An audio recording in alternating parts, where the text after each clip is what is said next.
Hello and welcome to the nerve center of Go Narrative and Fluid Pixel Productions, my photography stuff.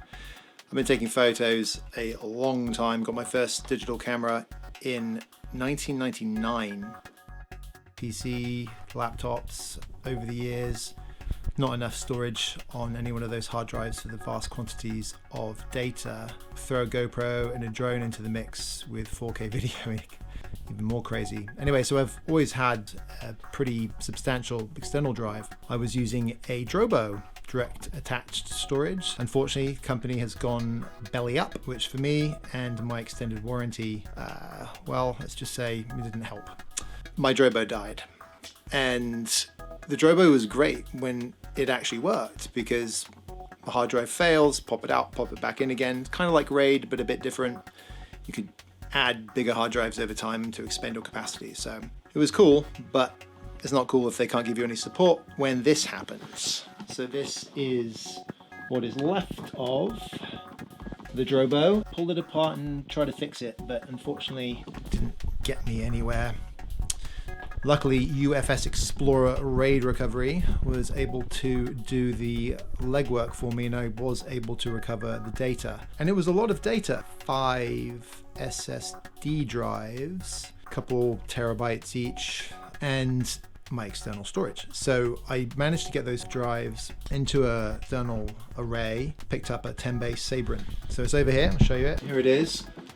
10 drives, top 5 X Drobo. Had to do some low-level Windows PowerShell, get rid of the Drobo stuff. Parity gives you a bit of redundancy, and if you set the sector size correctly and the column size correctly, you can actually get some decent performance out of it. 20 terabyte of available data, and then the bottom 4 NAS drives, and that is a 40 terabyte pool and mirror, so even more redundancy.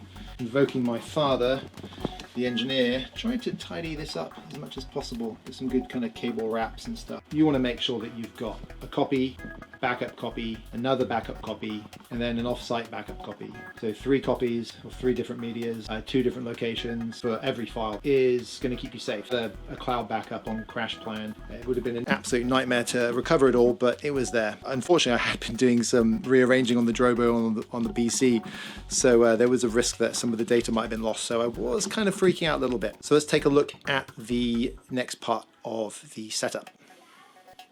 So a positive feature of our house is in fact the old part of the house and the garage extension, 2 external walls. So a firewall. And if we go into the garage, here we have a Synology NAS, which is whirring away doing some media indexing. So this is a second copy, or rather a third copy of all the data. And then there's a cloud copy as well. UPS with USB connections. If the power dies, you don't want the drive to be doing something like this whilst it's able to power down safely. Otherwise you could lose all your data, which is what this is all about, right? Protecting all of that stuff. So there we go. Spent the past couple of weeks sorting out, dealing with it. Hopefully that knowledge can be useful for somebody else.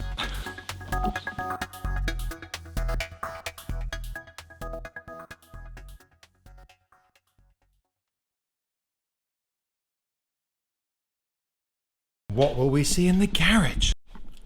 Hi, welcome to Go Narrative HQ, also Fluid Pixel Productions HQ.